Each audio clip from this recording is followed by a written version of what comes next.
Hey everybody, welcome to Did You Hear About This? I'm Bill. I'm Scott. This is going to be one of those episodes where I say we don't have a whole lot to talk about and it's going to be short, and then it turns out to be over an hour long. Q minute 50, yeah. Literally, there was nothing in the news that I thought was interesting to talk about that was related to what we talk about. No. My entire news feed is politics and AI. You know what? If we talked about the Pope, we'd have a full show. I don't know anything about the Pope to talk about the Pope. He's dead. Well, I've heard that. That's everything that's been in the news this week, yeah. Is that a dead celebrity of the week? I guess. Not our kind of celebrity, but certainly well known. Somebody's celebrity. Yeah. And I know you got a couple things to talk about. Yeah, I kind of put together a new segment. Oh, what? Would you rather? Would you rather? This could be a reoccurring segment. We'll see how it goes, but I can see this becoming a reoccurring segment for weeks just like this where there's not a lot of news to talk about. We have to have something to talk about. All right. So a lot along the lines of the cheese siege and maybe the Kentucky meat shower. Oh. So I have two historical events that oddly mirror each other.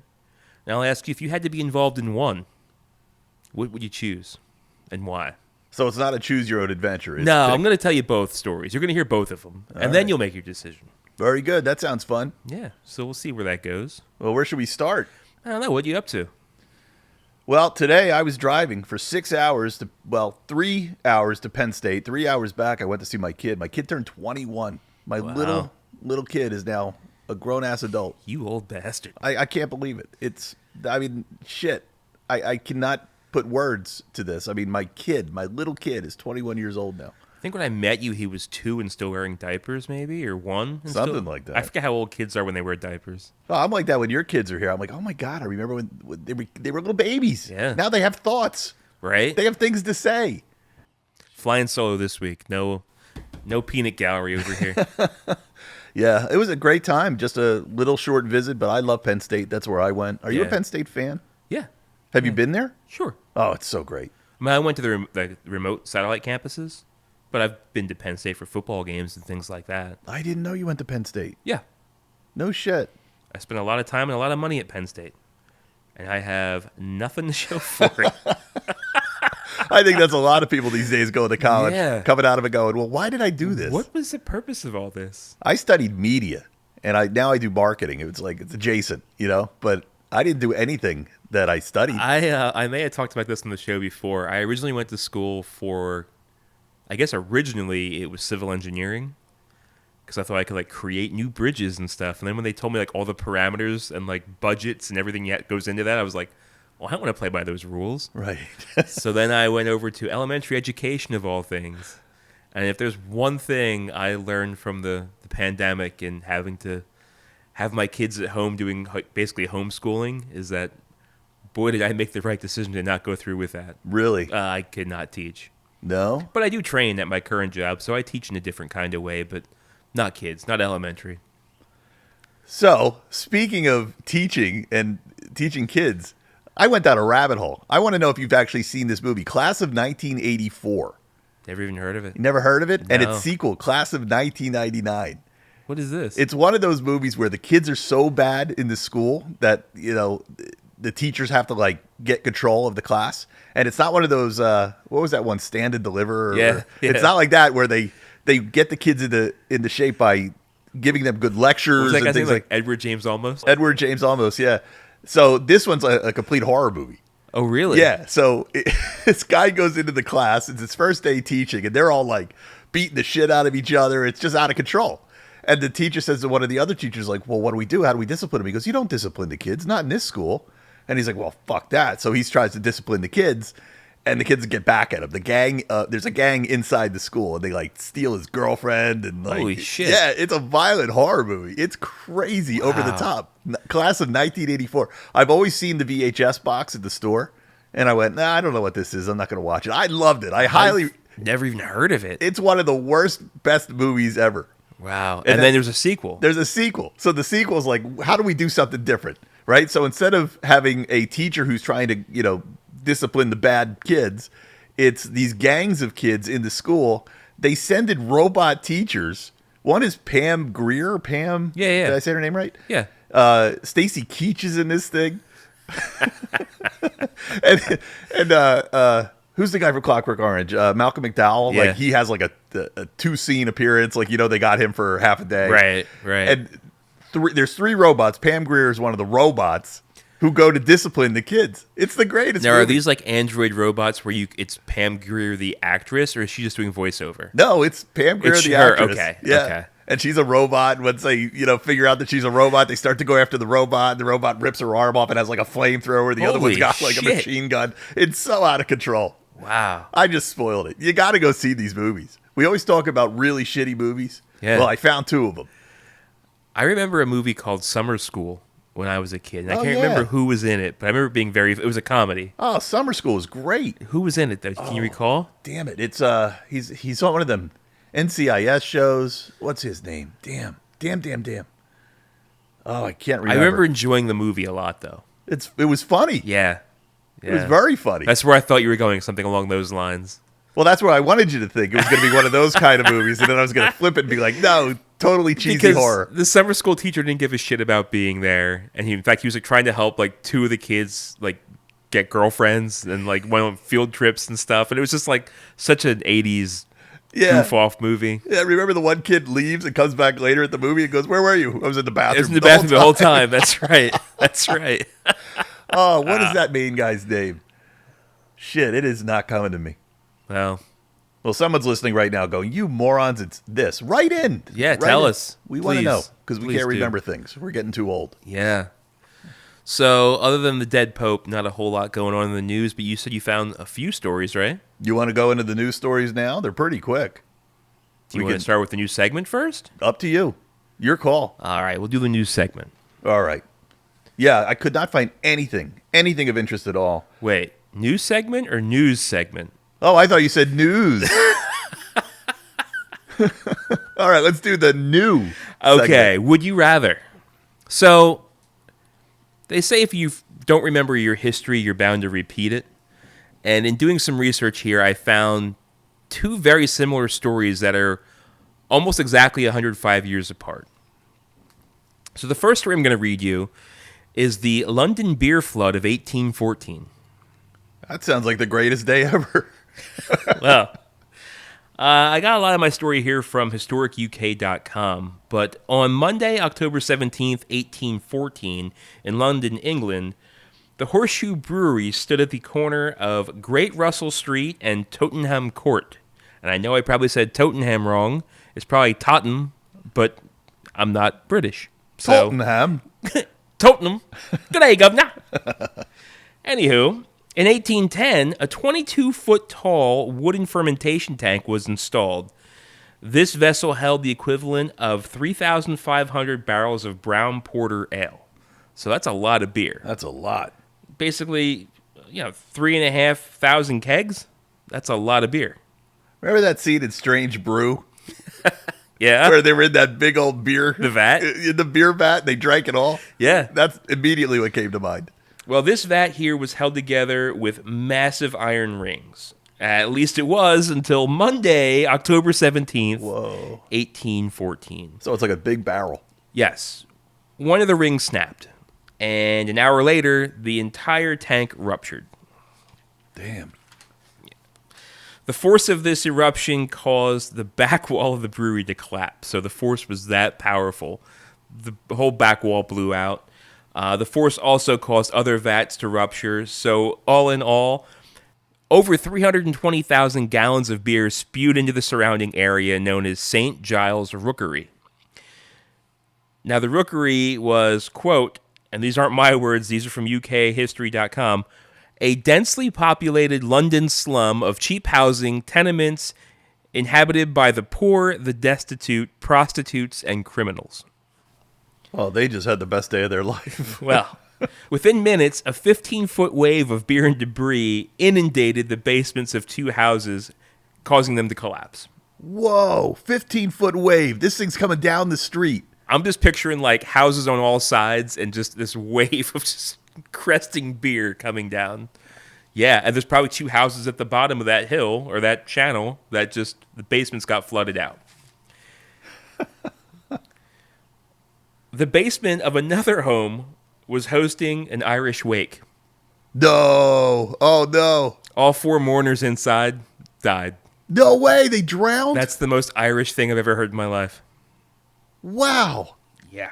Can't make this shit up. When it was all over, 8 people total lost their lives. But the deaths didn't end there. Oh, no. All this free beer, quote unquote, led to hundreds of people scooping up the liquid in whatever containers they could find. Some reportedly even drank it right off the street. Oh, my God. That's foul. It's rumored that more people died of alcohol poisoning in the following days than actually died in the actual flood. No way. That's incredible. Much like the cheese siege, the stench of stale beer lingered in the area for months. So they just sat there. Did they die of alcohol poisoning because it was mixed with bad shit? Who knows? Or they just drank that much alcohol? I think they just drank that much of it. Here's the crazy thing. Because it was a fermentation tank, a lot of the beer in there was like hot, still fermenting beer. It wasn't finished product. Now, the other vats may have been finished product, but this was like still fermenting beer, still active yeast, still live cultures and shit going on in there, you know? Yeah. It's not ready to drink. Well, they thought it was. But alcohol poisoning was the cause of death. Now, whether it was tainted with other things, who knows? Man, that's crazy. No, never heard about that. All right. That's new. Very much in the same vein, I now bring you the story of the Boston molasses flood of 1919. So like I said, 105 years later, this is from oldnorth.com, which is a website that talks about news from the Old North Church in Boston. So January 15th, 1919, in Boston, Massachusetts, the world was at war, and while the U.S. still wasn't yet involved in World War I, we were still supplying our allies on the front lines with munitions.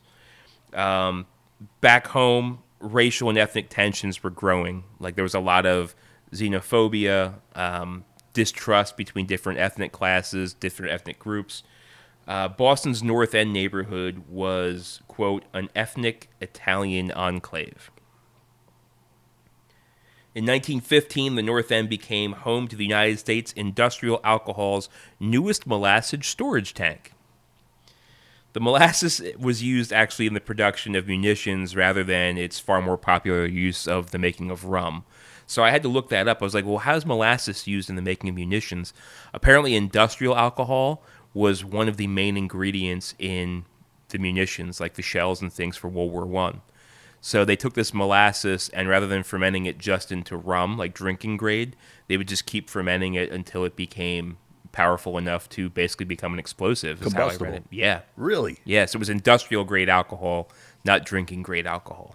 All right. So it's kind of, what do they put in gas? Like ethanol? Ethanol. Yeah, Yeah. so maybe it's kind of the same concept. Pretty much. So it's believed that they put this tank in the North End because it had proximity to the railroad, so they would ship molasses and sugar cane from the Caribbean up to Boston, put it on a train. The train would take it, dump it into the molasses tank. But also, because of the large percentage of Italians that were not voting citizens, they couldn't stand up for themselves. They were taken advantage of. So almost immediately after the tank was put in, neighbors and workers reported seeing molasses leaking from the tank into the nearby street. Oh, no. I mean, you know where this is going. It's kind of right there in the title, right? So once President Woodrow Wilson declared war on April 6, 1917, molasses shipments increased.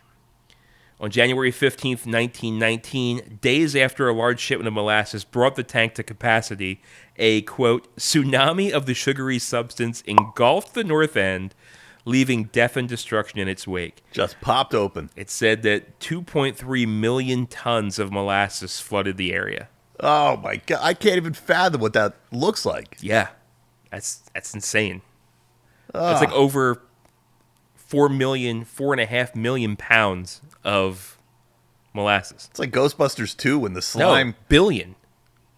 4.5 billion pounds. Yeah, I can't even fathom what that is. Well, the Great Wave took 21 lives and injured 150 others.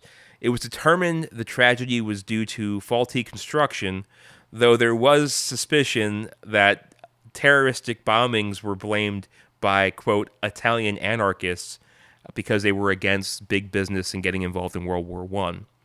So after it was all said and done, it was found to be this faulty construction. There were 119 separate lawsuits that were brought against the United States Industrial Alcohol Company. They actually compiled or consolidated all of those into the largest class action suit ever brought against any other entity at the time in Massachusetts. And it's still actually one of the biggest the United States has ever seen as far as class action lawsuits go. I'd like to think that the tsunami was like really slow motion and Right? syrupy. What's that? So- Should we run? And that kind of brings me to the question, what would you rather? If you had to experience one of these, you had to be there, ground zero for one of these events, which way you going? Well, I got to think the molasses mess was just awful to be around. The beer, at least that would clear itself up pretty fast. I guess. I would think that would drain away faster than molasses would. Yeah, that's a good point. That's a good point. But to your point, could you outrun a molasses wave better than you could, I don't know, 2.4 million tons of molasses? Like, I think that's going to have some heft behind it, you know? Yeah. Imagine running through that. Ugh. Like I said earlier, like I just said, I'm thinking about Ghostbusters 2. Remember when they were dealing with all that slime under the city? Yeah. Like, that's probably was just bleh, bleh, just. See, I'm picturing the blob, like how the blob came up through the grate. That's even better. Yeah. That's probably what it was like. Ugh. And it would just keep getting bigger and bigger. Ugh. Ugh. Like a beer tsunami or a beer wave sounds like it could be like, oh yeah, great day. But I just picture all that trash and stuff getting caught up in it. And that shit was killing you too. I know. I guess you're dead either way if you're at ground zero. I guess so. So how would you rather die is what you're asking me. Drunk. That's my answer. Drunk. That's Drunk. how I'd rather die. Yeah. Yeah, I'll take the beer. I'll take the beer over the molasses. Yeah. So there you have it, man. Two very similar type events in history. I guess pick your poison. Yeah. All right. Those are neat. Those are cool. I like when you come with those stories. Yeah, I figured either one wasn't enough to fill a whole show, but we'll package them together because I'm not going to do one and then do the other because it just sounds like a repeat. That's true. That's right. You made the right call. All right. That was very entertaining. All right. Now, can you tell it again? Because we need to burn some more minutes. Yeah. I don't know that I can. I mean, any other thoughts on drowning in molasses or beer? No, it just it sounds like a horrible way to go. I told you in our fears episode. Yeah. Yeah, that drowning is the worst fear that I have. I mean, I can't imagine being burnt to death would be that much better, but I think drowning, you have your consciousness with you longer. So you know what's happening, you know? Well, if I had to drown in one, I'd drown in beer. Yeah, that's a good point. That's a good point. I don't think you get the choice. No. In situations like this. No.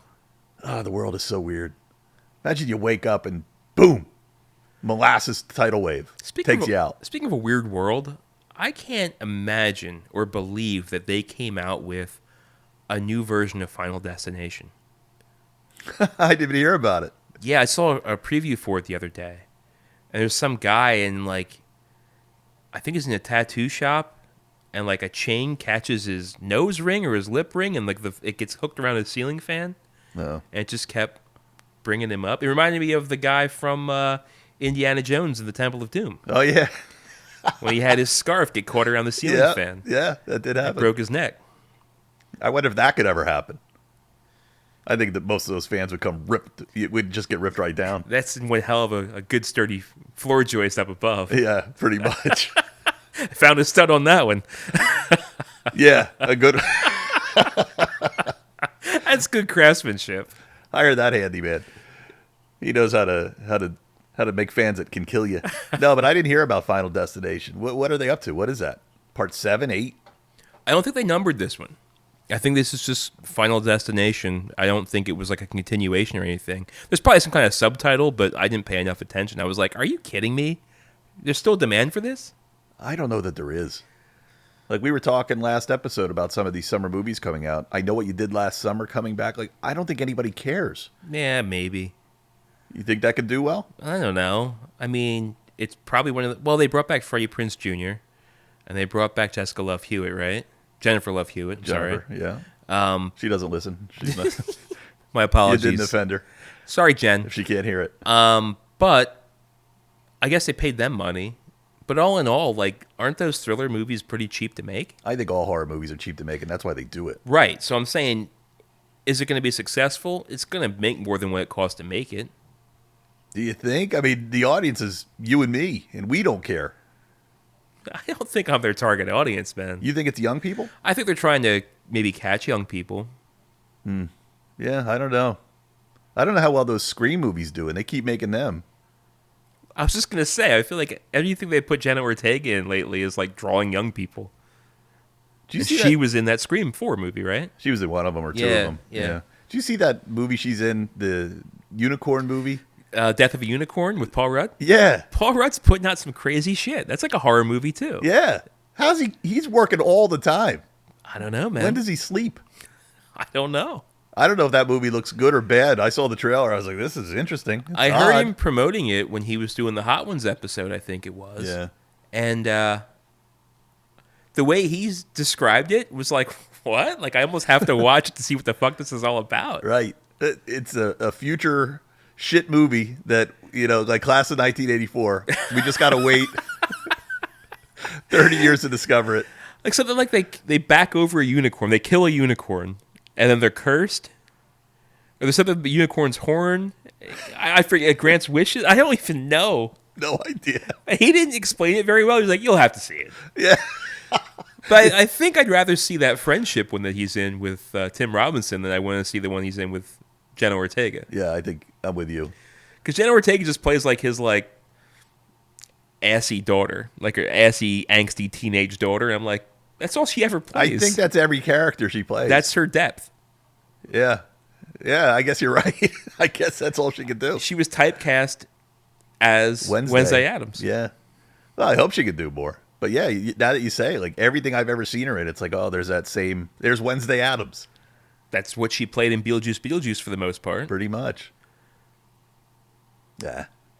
Anyway. Anywho. She's doing just fine. She's all right. She doesn't need two old guys complaining or talking about. To that end, Paul Rudd kind of plays the same guy all the time, too. You're right. He's a good guy, but he's a little dopey. Yeah, you're right. I never thought of that. He never breaks mold. He played Brian Fontana in Anchorman. That was a little bit different for him. A little bit. He grew a mustache. Depth. But he still looks good. Yeah, he's a good guy, Talking about old movies making a comeback. Well, that's not even a comeback. It's. I read this today. We're moving into news now. Oh, okay. Officially. Okay. Rocky Horror Picture Show has turned 50. Yeah. Does that seem right? I mean, 50. I didn't know it was older than I was. I didn't know it's older than I am. Now you corrected I'm yourself. talking past tense. Like, that's morbid. Remember you and I went to see that? Yeah, at the planetarium. Yeah. And on Halloween. Yeah, and everyone got all wacky and weird. That was fun. I just remember the enjoyed lady that. at the front door was like, "Oh, you're not dressing up tonight?" And I was like, "Oh, my fishnets are under my pants, but that's completely unrelated to this." She didn't know if I was kidding or not. That's funny. I don't remember that. That was the original Minecraft. Now they go to Minecraft movies and, That's right. and act out the scenes. Throw popcorn everywhere. Yeah, that's crazy. 50 years. I don't even know. I mean, we are just now going back to thinking my kid's 21. Where is time going? Time moves so fast sometimes. Dude, it's May. I can't imagine that this year's almost half over already. I feel like we just had New Year's. God, that's true too. Yeah. Time just flies. Yeah. We're getting old. Time flies when we're having fun. There. If you don't sit back and enjoy it, it might just pass you right by. Yeah. That's wise words from one Ferris Bueller. Well, speaking about other old movies that are coming back, how about, did you hear about the Revenge of the Sith? Yeah, they're bringing it back for the, 20th? It's already out, and it's It's in the theater. It's killing. It's killing it. Yeah. It's killing it. Its box office earnings are huge. So who do you think is to blame for that? To blame? Us or kids? To blame for Not it to making blame money? for it. Who's spending that money? I don't know. That's what I don't know. That's what I was going to ask you. Like, when that movie came out, I remember I wasn't that excited because you already had two previous prequel movies that we were kind of like, they were whatever. So is it the 30th anniversary? Do I have that in my notes? Got to be the 30th. 2000, maybe it's the 20th. Yeah, it says 20. So Wow. the Star Wars Episode 3 Revenge of the Sith is breaking its own records 2 decades after its initial release. So 20 years. The third installment of the Star Wars prequel trilogy generated 11.3 million on its first day back in theaters. I can't believe people wanted to go see this. What else is out? Well, I'll tell you. The Accountant 2 with Ben Affleck. Ben Affleck and Barenthal. And this other movie, Sinners, I guess, is doing really well. That's that one with Michael B. Jordan with the vampires. Yeah, Ryan Coogler, who did Black Panther. Yeah. People love that movie, and I still don't know anything about it. I've never That seen the Haley trailer. Steinfeld's in that too. The one that was Hawkeye's protege, Kate Bishop. Yeah, She's in that. funny you should mention Hawkeye. Uh-oh. Our next story is Am about. I just burning through the news now? We're just about done. God. Here's another story that I thought was funny. Jeremy Renner turned down Hawkeye season 2 because he was offered half the season 1 salary. So they basically said to him, they're like, "Hey, we'd love to have you back. We'd love for you to do another series, but we're going to give you half the money." So he's talking about this on a podcast, and he goes, "Did you think I'm only half the Jeremy because I got ran over?" Well, I was going to say, like, there was concern that he wasn't going to be able to act anymore because he got hit by that snowblower. Yeah. Or snowmobile, I guess. Well, he's able to act. Snowplow. Plow, yeah. Snowplow. Ran himself over, I think. I guess he got out of it and it backed up over him and crushed him. Well, I like that he made the joke, but can you imagine, like, hey, we want you to do the sequel. We're going to give you half of that. Who does that? So he's like, no, I'm not willing to take less. Do you think that's a negotiating tactic of Marvel, or do you think they're hard up? Do you think they're hard up? I don't know. They ain't making money. Yeah, I don't know. Can you imagine? It's crazy to me to think that if they're not making money, then yeah, it makes sense. But these things have to make money. They're Not for streaming how much you're spending for them. Yeah, I don't know. It's the opposite of horror movies. They spend all this money to make them and then recoup what? Maybe break even? Yeah, you know what? I didn't think about it. I'm always thinking they're always making money. I don't think they are. I know there's a couple flops. We talk about them when they're flops because they're in the movies and you get the box office returns. Yeah. But with these Disney Plus shows, I guess we really don't know how successful they are. The thing with the Marvel and the Disney stuff is just, they talk about they never tell you or they never incorporate into the cost how much the marketing of it is. And they market the shit out of these things. I've always heard if you hear the budget of a movie, Times two, because the same budget is what they put into marketing, but they never count that for some reason when they talk about box office returns. But I can't believe that that's true, seeing as I've seen advertisements for Thunderbolts and for all these other Disney things and Marvel things time and time again, and you have yet to hear of Final Destination. So I don't think it's double it for every single production. Well, maybe Final Destination is like $300. So they spent $600. Yeah. Okay, maybe that could be. That is the the rule of averages, right? Yeah, they basically worked out a deal to get a billboard somewhere in Nantucket. It's on a That's bus. It's on one bus. In Des Moines, Iowa. It's on one bus. That was their budget. Like, the movie's going to do really well in Des Moines. It's on a Greyhound, and it goes Maine to Florida on US 1. So it's going to get interstate advertisement. Just one bus. It's like a local handyman who advertises his business on his truck. His flyers. Yeah. Oh, God. Could you imagine? We have no budget. Just standing on the corner handing out flyers. Come see Final Destination 18. Oh, man. But, yeah, I mean, when they're advertising these things that much, they just have to make that much more back. So with streaming, you don't usually see heavy advertising. So I wonder if that's true with streaming. Yeah. Probably not. Probably not. That's why a lot of stuff goes by streaming, and you're like, I never heard of it. Never even saw a commercial for it. There's a lot of stuff that people at my work, they talk about. Like, did you see this or this or this? I'm like, I haven't heard of any of that. Like, they're not paying enough money to get that show or program pushed into my view. I'm not even aware of half the stuff that's out there that's a hit on streaming. Well, for fear of spoiling something, because I don't think you've seen this yet, but to speak of Star Wars and streaming, have you heard about the recent controversy in the galaxy far, far away? No, I love drama, and I love Star Wars, so tell me. People online are angry, if you can imagine. Yeah, they get that way sometimes. Yeah, more often than not, it seems. And it doesn't take much. But in Andor, I think it was episode 3, so maybe you did see this. I saw that one. There was some sexual assault. Right. People are angry that there was sexual assault. in Star Wars. And they said, let me guess why, because I was a little bit like, oh, this is a little adult for the Star Wars universe. okay, I was not upset for any other reason, but going, kids shouldn't see this. correct. Is that what people are upset about? They say Star Wars is a family thing.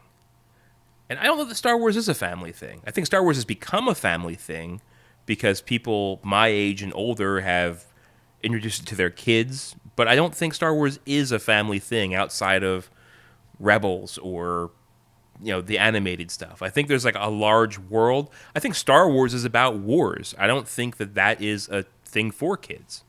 That's a good point.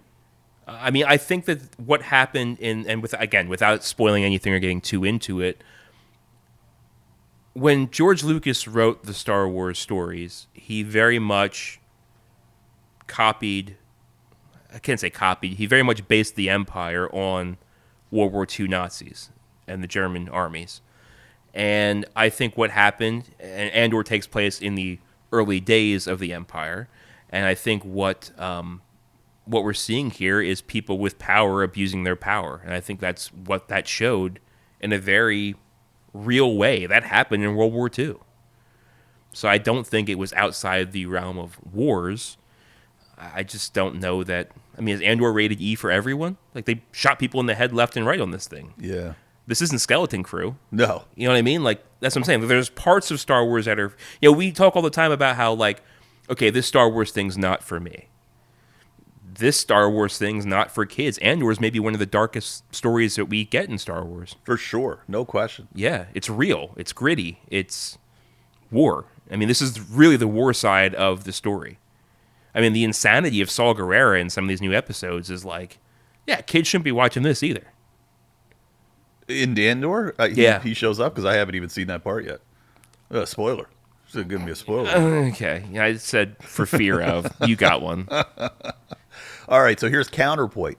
When George Lucas made Star Wars, he was making a kid's movie. Because a lot of the producers who were saying to him, like, George, you can't make a movie for 12-year-olds. He's like, well, why not? Why can't I make a movie for kids? I think that's true when they brought in Ewoks. He was trying to get a kid demographic in part 3 or part 7. Yeah. Dude, he had to do the math. Wait a minute. Part 6. I know. I do that all the time. Ugh.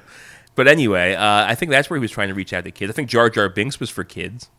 I think there's comic relief that's for kids and to draw kids in and to be marketable. I think the Porgs in the new trilogy, that was to sell toys. Well, first it was to hide birds on the native island where they were there in, I think, New Zealand. But beyond that, it was to sell toys to kids. Oh, is that true? They had birds? And they were like real native birds. And like, I think they were in like Auckland or something. It was the name of the island. And they had to, rather than CGI them out, they're like, okay, now there's Porgs. Turned them into a CGI creature. Turned them into a marketing ploy. Turned them into a plush toy that we can sell. That's right. Clever. Something Disney can sell at their parks. Well, I did hear Tony Gilroy, who is the showrunner of Andor. Yeah. Like, we talked about it on the show. Like, he's like, I could see a horror Star Wars spinoff. I could see a sitcom spinoff. He was saying some crazy things like that. So he can clearly see an adult-oriented Star Wars, which is what he's making. He also said now that he's done Andor, he's good with Star Wars for a while. He's done. He's done. He's punching out. But yeah, I mean, he definitely... And this had to be dark. This had to be gritty. This leads up into Rogue One, which, before Andor came out, was probably the darkest and grittiest true, frontline war story that we saw in Star Wars. I can't count the Battle of Yavin, or Endor. It's just too much with Ewoks and Wookiees and log-crushing robots, and, it's not hard-hitting and gritty. It's kind of like, oh, man, these Ewoks are kicking the shit out of these guys. You didn't cry when that one Ewok got killed and the other Ewok came over to him? No, I didn't. I was a little sad. I also love that it's like, like the headcanon of some people's like, oh, yeah, all those dead Imperial people, Ewoks ate them. They ate them? Like, they eat people. Like, they're murder bears is what they call them. Yeah. How do we know that? Well, again, headcanon. We don't know. But, when they were playing those drums on those Imperial helmets, what happened to those heads that were inside those helmets? Great question. That's a very good question. Eaten by Ewoks. Now we know. Well, I guess I'm not surprised that there's, like you said, online, there's always controversy. But I didn't know that. I didn't hear that people were... Oh, well, they were going to roast Luke until C-3PO and used the Force to lift the chair. They were going to roast him over a fire, so they were eating people. Oh my God, you're right. Absolutely. Those little carnivores. Blew your mind, right? Yeah, thought they were sweet and cuddly. They were roasting him over. There's an open spit. Here they're holy terrors. Basting them. Peeling their flesh off like we just didn't see that scene. Yeah. That's in the deleted scenes. Thank God he could float that throne. Oh my God. That's hilarious. So you recommend the next episodes of Andor? Yes. The first 3 that I saw, I was blown away by them. Yes. What I was trying to say before, which I said very poorly, remember how the first season was like so slowly paced? Mm-hmm. Well, that entire season took place over 5 years, and now each episode is a year. Oh, I'm sorry. That entire season took place over the course of 1 year. Now this season, every single episode is a year, because like the beginning of the next one says like 1 year later. Well, it can't be every single episode because some of them pick up right where the last one left off. I don't know. A lot of them, they're jumping around. All in all, it takes 5 years because it started at 5 BBY before the Battle of Yavin. And Battle of Yavin is when they blow up the Death Star, which can't happen until Rogue One. I like that, BBY. That's how they tell time in Galaxy. Really? Yeah. Yeah, I learned that recently myself. I never knew that. That's what the subtitle means, 4 BBY or 5 BBY. Oh, okay. All right, well, very cool. There you have it. You taught me a lot today. Oh, I can talk. You need to fill time? I'll talk Star Wars all night, buddy. Yeah, we're only at 38 minutes. What else you got? We're close to time. That's about all I got, really. But I do recommend it. And I didn't mind that they dropped 3 episodes. I stay up till 2 o'clock in the morning to watch them, but I did binge them all. Yeah? Yeah. All right, well, now I got to do it. I think we get, 3 more, maybe? I don't know. I never know. When they put these shows out, never have any clue how long they go. Yeah. Like, I was just getting into Daredevil. I was like, all right, now it's getting good. It's like, oh, no, that was the last episode for the season. Like, shit. I had no idea. Here is one more story I have for you. And it came out a couple weeks ago. I wonder if you heard about this, because this has something to do with something that I'm ashamed of and you make fun of me for, but I still watch it. And I talked about it on here before. Ghost Adventures? Yeah? So it's Zach Baggins is like the main guy, like the douchiest of them all. Always wearing like the Ed Hardy shirts and like real tough. Is he a host or does he go? He's like the guy. He's like the main guy that goes. He's like the lead investigator. He's holding the PK unit or whatever they call that the thing. PK meter. Yeah. The other guy is with him, the dopey guy, Aaron Godwin, I think his name is. That's a dopey name. He's funny. He's actually my favorite guy on the show. In real life, his wife hired a hitman to kill him, and she just got arrested. Get out of here. I swear to God. He was on scene, I think, out in Vegas, filming an episode, and she was texting with an inmate at a local prison, and she was going to pay him like $6,500 to get somebody to knock off her husband. That's all it costs? I don't know. The whole thing is weird. Jenna sent me the story, and I read through it. Like I said, it was a couple weeks ago, so I don't know that I have all the numbers and locations, but long story short, this guy's wife was hiring a hitman to have him knocked off. Jenna sends you some good stories. She does. She does. She has one for next week. You want to preface? We're talking about this before the show started. You want to preface what this story is? Because we'll dig into it next week because it sounds fascinating. How do you tease this one? In the spirit of racing, here's a racing story for Brother Dan. Probably not the racing he's used to, but $20 million cash prize for having the fastest sperm. Sperm racing. We're at the point in civilization that we're having sperm racing events. Tried to watch the video, seemed overly douchey, and a lot more to unpack than we have to throw into this episode. Yeah. But we'll put something together for next week. See, that's a perfect teaser for next episode. So tune in then. Anything more for this week? No. Like I said, it was a slow news week, and I was pretty busy all week, so I didn't have a ton of time to put anything great together. So, well, there's your teaser. If you want to hear a story about guys jerking their gherkin and racing their boys, $20 million cash prize on the world's smallest racetrack. Tune in next week. Tell a friend. Don't want to miss this one. We'll talk to you then.